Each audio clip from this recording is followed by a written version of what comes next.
It was a stressful morning after finding out a boa constrictor snuck into the camp and ate one of the guy's pets, with another one missing. They caught the 6-foot snake and hung it in a bag on the wall just beside the breakfast tables. Poisonous snakes, horse tours, addicts in the jungle. I thought to myself, this isn't the craziest place I've been to, but this is definitely the craziest trip I've been on.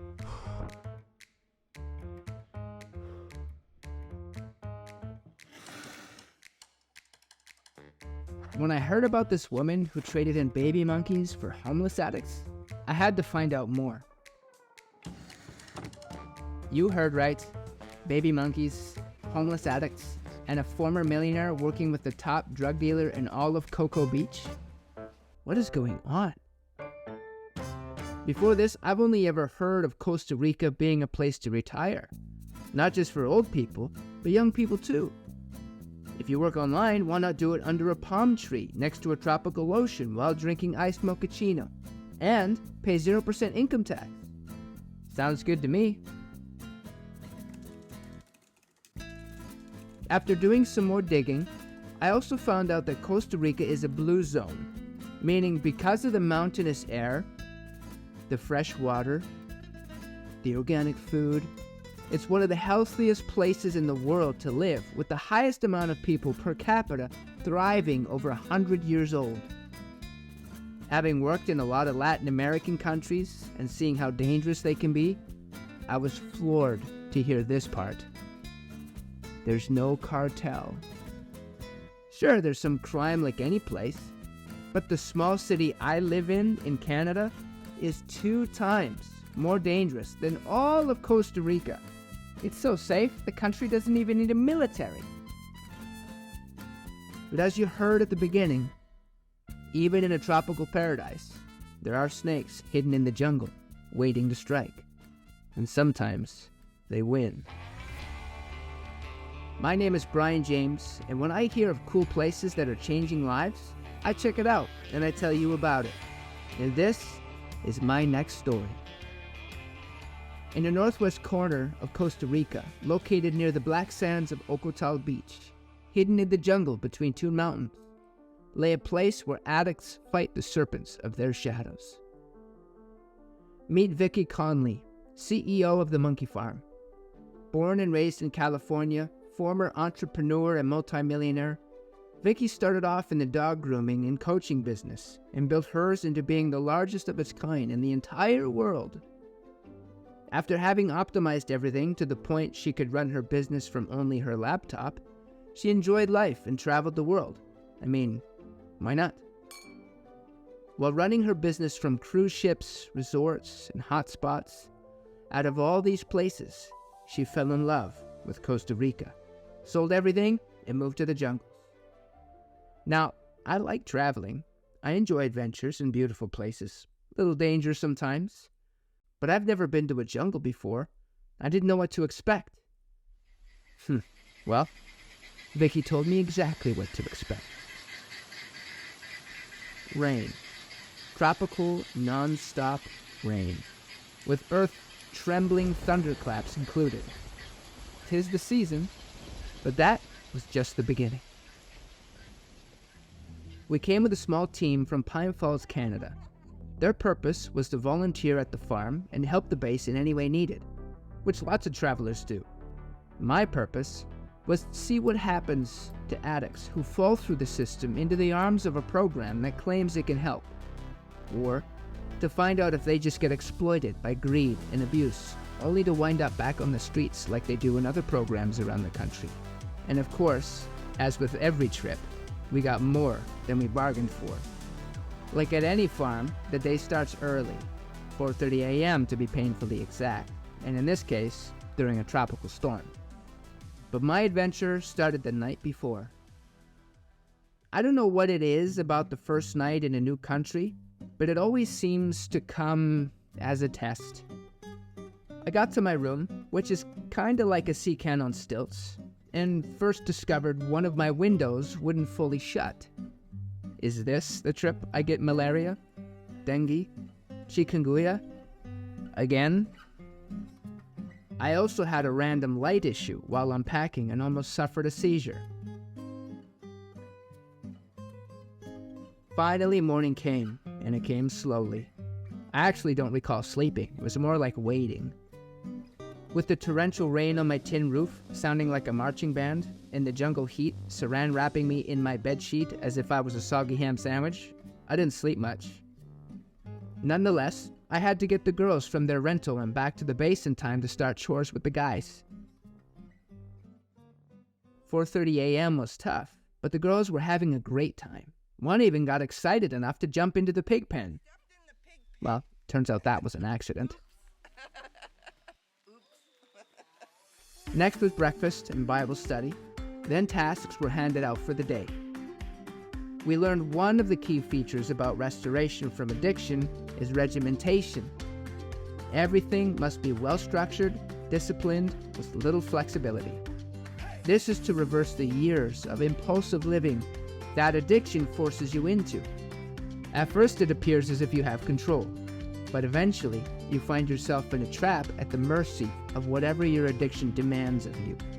Time is lost, and eventually, so is everything else. Meet Mauricio. He was a professional trumpet player and musician, quite famous in town too. And because of a bad cut on his lip, he couldn't play. This was his job. He had to do something. So a friend of his told him to rub cocaine on it, make it go numb.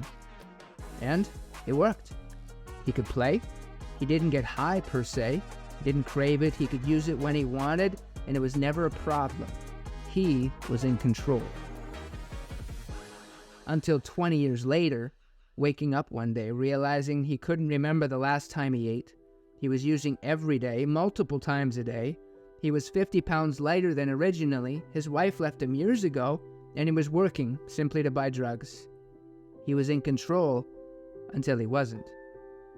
If these guys were ever going to get their lives back, they needed to learn how to follow a structure. I guess, creating systems that they can follow and it's easier for them to follow, and something that it shows them that, we have them to help them out. And the thing that we're trying to do here is to help them out. They're take it a lot easier because they're coming from trauma. They're coming from places where they don't want to listen to authority. They don't want to listen to people to tell them what to do and how to do things. I think just be able to just transfer that into something that they see is beneficial for them, something that just comes out of care, out of love. That we're trying to do that because it's something that if you actually change your life to do those things and take those things as something that's part of you, it's going to help them. It's going to create something different in you. It's going to give you, a different outlook on responsibilities, on, the things that life is going to throw at you. After some painting duty, we had free time during the therapy classes.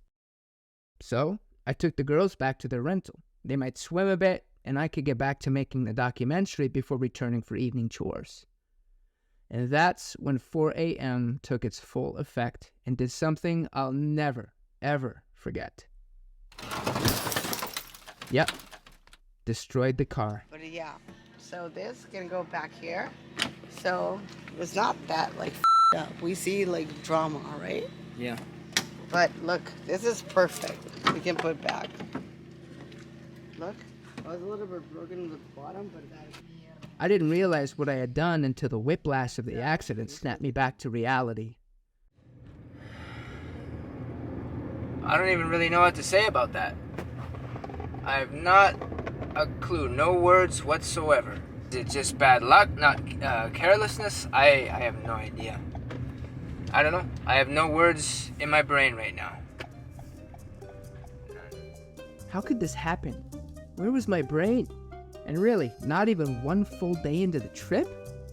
Luckily for me, a very nice drunk lady offered her mechanic friend who had a shop somewhere in a hidden alley not too far from here who could fix it cheap without the rental company knowing. Okay. Not. And her equally drunk and very nice, one-legged tattooed boyfriend was also cheery about what happened. He too got in an accident earlier that morning and was fine about it. I mean, why not? He was still drunk from breakfast. I, on the other hand, was sober and wasn't feeling very good about any of this. Not all was lost. I was fully covered with insurance, but now I had the complicated headache of getting in an accident in a foreign country with a third-party insurance company. Ever been there? I spent the next 3 hours on the phone with insurance people, the rental company, and everyone else who needed to hear about this. I was so embarrassed. Needless to say, filming wasn't going to happen the rest of the day, as I had to exchange the vehicle with another at the rental place an hour away, during 3 hours of rush hour. Both ways. It was real late, and when everything was said and done, honestly, I had a bad attitude. Wouldn't anyone in my shoes? But on my way back, I stopped to think about things a little deeper, and all of a sudden, things didn't appear so bad after all. As the late Wayne Dyer said, when you change the way you look at things, the things you look at change.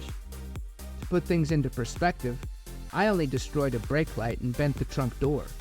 Something money can fix. But I was now surrounded by men who destroyed their lives and bent their identities. What does it take to fix that? Well, that's a good question. These guys are here. This is what they want. How exactly does the monkey farm help them? When we first started out and I realized this is going to be a thing here, I wanted to do it right. So I researched what's the most successful statistically program in the world and found out that it was Teen Challenge. And I copied everything we could do from the schedule during the day, the phases. It's 13 months long. It's faith-based. God is in everything. In a day-to-day basis, I do counseling with the guys, sit and try to talk to 2 guys, in the mornings. Try to just see if anybody's having problems, something that they're dealing with emotionally, something that they're dealing with the program. While they're here, we're always working on building a resume for them, or CV. So we add the skills, and English will be one of those. And we create the actual resume for them, the CV. We send these CVs out to people we know, business owners and people we know, and find them a job. I get to set up any appointments, if they need to go to Yafa. Yafa is the place that they go to get either, they get medical attention. They go once a month, they get medical. They get to see a doctor, social worker, and a psychologist. So when David told me about this really great program, I thought, we have the best there is. It can't get any better. Statistically, Teen Challenge is the best. They're using Celebrate Recovery. But sure, send me the videos. So he started sending me several videos, and I watched them. I was like, wow, this is really deep and really impressive. And it was so much deeper than we were doing with the Celebrate Recovery. I realized there's definitely something to this. We took the course, made it through it. It was the hardest thing I ever did in my life. The first after probably the second day, I thought I was taking this course so I would learn how to help them. And I very quickly realized I need help. I'm a complete mess, and I had no idea that I'm an emotional mess.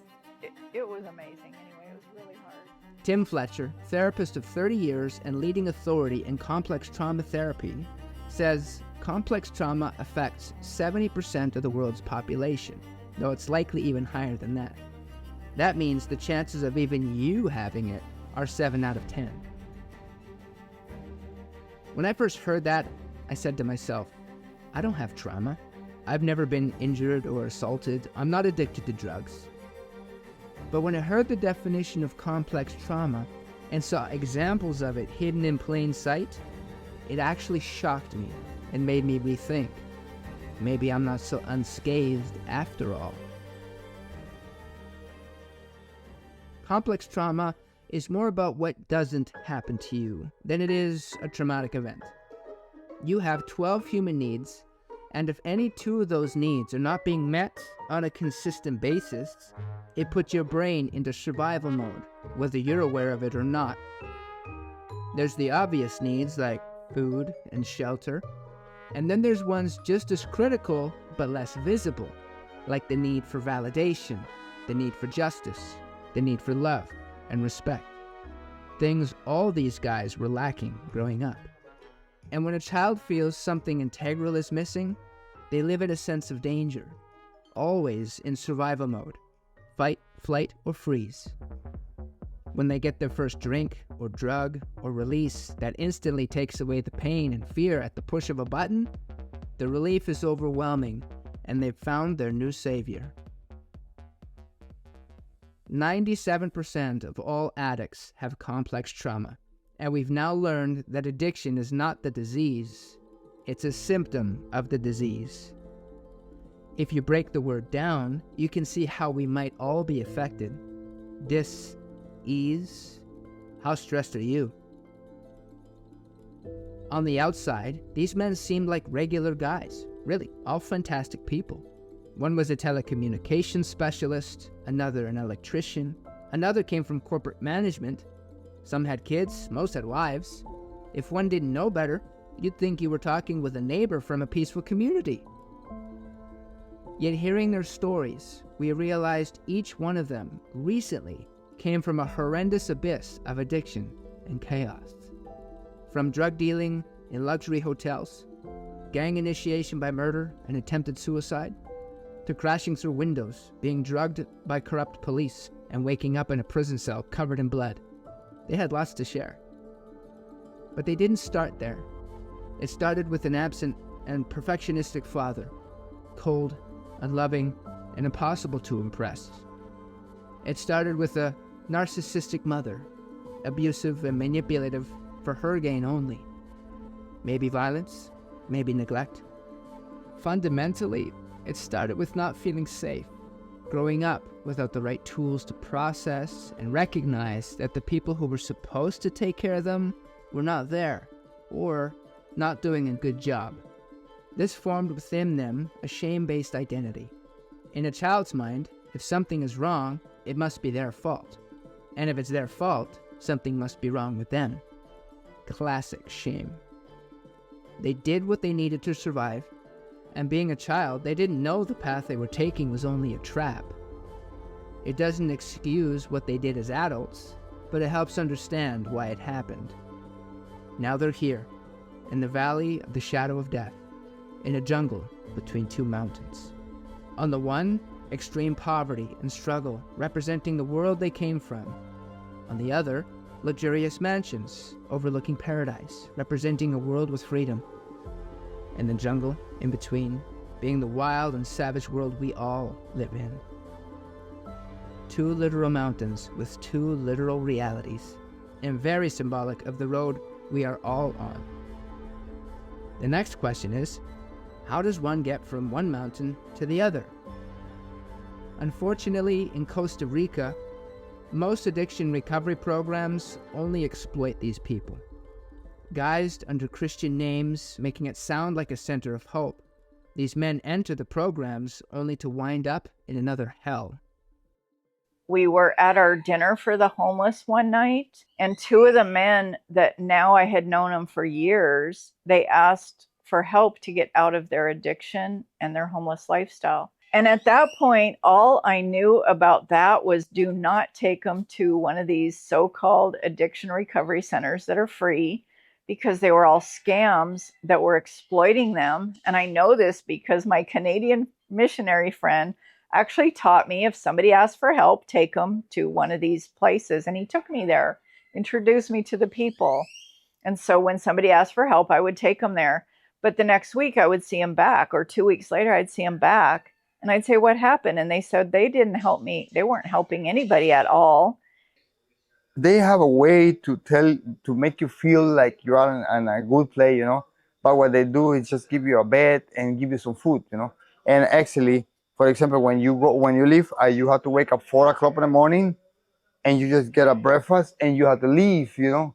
So you go to do sales. They give you to a basket with the 50,000 or 70,000 colones in things, you know. So at the end, they make a 300% of sales, and they give you only the 30% to you, and you already make that. They were just using us to make money. They would send us out in the streets with a box full of trinkets that we had to sell $40 worth a day, plus buy our own food. And if we didn't make the quota of $40 a day, we would lose our bed. And they did nothing to help us. They don't give you any lessons. They don't give you any therapies, any medicine. For example, you need to go to the doctor or the hospital for something. It's really hard because they want you to do sales. You don't have free days. You're always there. And most of the time you even eat because you are in the street doing sales. So you have to asking for food and everything. So for them, the cost is less. You're not in home. You didn't spend water. You didn't spend food. You didn't spend anything. You are outside. Actually, you bring money for them. I even heard stories of the owners being addicted to drugs and using the money to buy drugs in the office. They all have Christian names, and that just still makes me really mad. So they were just exploiting them. So by this Some of these guys were tricked into these programs before coming to the monkey farm. There's no rehab provided. Sometimes they're even given drugs, and the message is clear. There is no hope. Until there is. Behold, the monkey farm, aka the farm of hope. Life is simple at the farm of hope. Not necessarily easy, but clean, honest. It's free for all who enroll. They get food, shelter, and as long as they participate in the rehabilitation process and follow the community rules, they can stay and heal for the whole 13 months, expense-free, potentially leaving with a completed resume and a job back in society. And they don't have to sell pencils. The morning consists of caring for the animals, teaching them to mind the life and needs of something else other than their own. Then, there's daily, in-depth therapy classes developed by Tim Fletcher Co., diving deep into recognizing the damage that was done and how it led them down dark paths in order to survive, and equipping them with powerful tools to break free from all of that, to live honorably, to return to their families and become assets to society, not selfishly and dangerously at the mercy of survival instincts and addiction like before. And their most favorite item, the one that brings immense healing as well as what predominantly funds the base? Horse tours. Many become emotionally tied to these horses as they learn to break, train, and work together. Something about the gentle beasts that help them find their own humanity again. And it's a world-class experience for tourists. The guys bond with the animals, gain admin and customer service skills, and the tourists are able to experience something memorable with their family that's also changing lives. Many of whom choose to support the base with monthly donations afterward, a goal the base desperately works to build, as horse tours are often not enough to cover their financial needs. It all seemed magical, hopeful, exciting, and witnessing this was well and beautiful. And that's when I had my second accident of the trip. No, not another car. My drone flew it blind straight into the trees on the side of the mountain. Thinking back on it, I really needed coffee. That was an adventure I wasn't really that interested in having. I was flying my drone, went too fast sideways, and then it went straight down into the jungle. We're talking fire ants, like this whole hill is like fire ants, poisonous snakes in the trees. I'm watching like every vine is looking like something that's gonna bite my neck.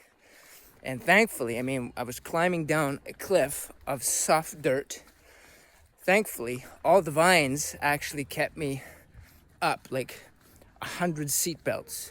But man, was that difficult climbing through while not trying to fall to imminent death. I don't know how far down that thing goes, but here's where I got in and got out. Right down in there. What a view though, eh?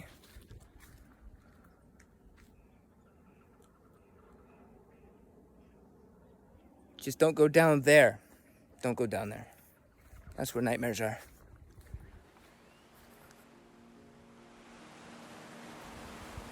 As the trip was winding down, it became clear to me that anyone going to Costa Rica needed to hear about this project, especially if you were looking for something fun and impactful to do with your family.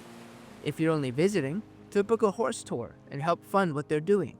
Maybe sponsor them monthly. If you want a vacation with a purpose, to volunteer at the monkey farm.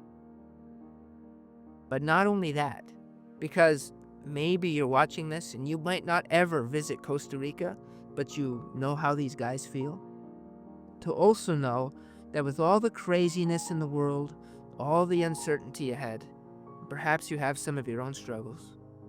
To know that no matter how far one sinks into darkness or addiction, there is always hope to get out. As someone once said, no matter how dirty your past is, your future is spotless. It was bittersweet to say goodbye to these guys after doing life with them, even if it was only a week. We bonded in a way much deeper than one might on a regular vacation. But it was time to go home, to our families, out of the rain, back to what's familiar, back to instant coffee. The girls had tears, and the guys swore to keep in touch when they got out, all promising to finish the program. And one encouraging word I was able to leave with them that I heard someone else preach once. A Bible story about a boy versus a murderous giant, a fight over freedom. A story that applies to all of us. How with the help of God, the boy slew the giant and used its own sword to cut off its head. Meaning, how the weapon the enemy intended to destroy the boy with was the exact weapon the boy used to destroy the enemy with and bring freedom to his people. And the same is true with these men, that the weapon of addiction the enemy intended to destroy them with would one day be used to defeat evil and bring freedom to many others. How? By sharing of the victory they found, leading many others in the same battle to the same freedom. Hidden in the jungle, between two mountains, at the monkey farm.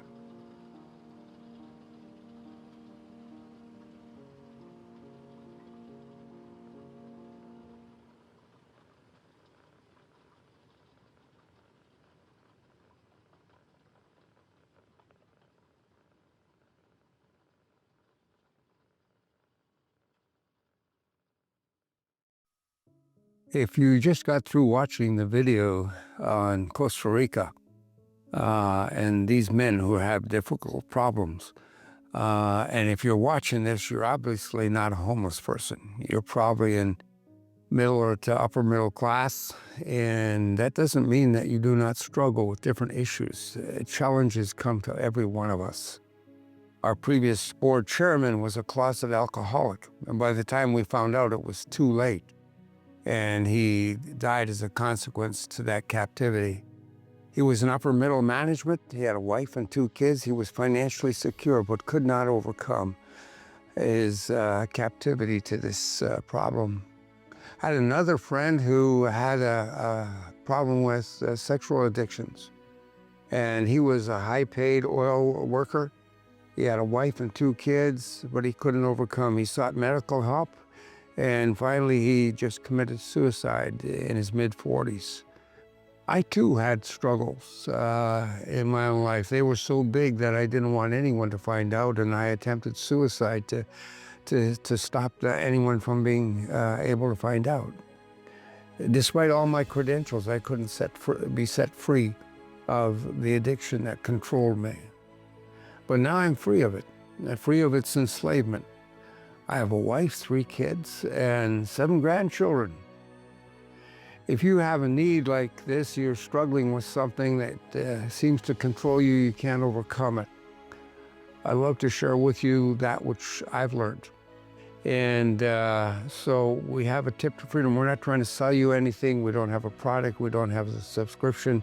We just want to pass on a tip to get you started on a road to freedom so that you don't end up like my other two friends. And if you like that, you can send us a request for, just name it The Tip to Freedom, or you'll see another video at the bottom of this that you could just click onto that, where I'm sharing this tip with a group of people in northern Manitoba and sharing with them the way to get started on getting freedom from whatever enslaves you or holds you captive. Wish you all the best in your journey. Thank you.